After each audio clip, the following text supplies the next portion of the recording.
Ebbene ragazzi, ciao a tutti, benvenuti a tutti in un nuovo video. Ringrazio gli abbonati al canale, un abbraccio a tutti. Ragazzi, oggi apriamo due pacchi veloce. Vi faccio vedere cosa ho ricevuto in questi ultimi 2 giorni. Una è una multipresa che ora ti farò vedere.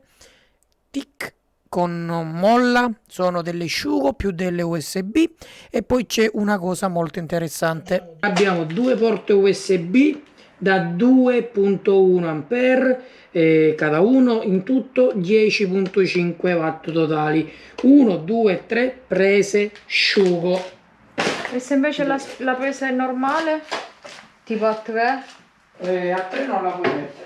Ok, andiamo ad aprire questo grande paccone, sempre proveniente da Amazon. Sotto trovate tutti i link a tutti i prodotti che vado ad aprire, anche se in questo video sono solo due.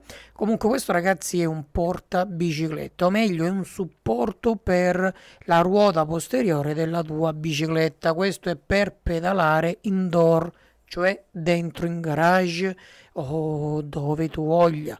Agganci la tua ruota, ha anche il freno che ti frena la ruota. Ragazzi, io ci devo fare qualche esperimento nel campo energetico, vediamo chi di voi che indovina, me lo scriva sotto. Però ovviamente non ora ragazzi, perché per ora sono pieno di casini. Più avanti andremo a inventare e costruire con questo. Ragazzi, per questo video è tutto, ciao e al prossimo video.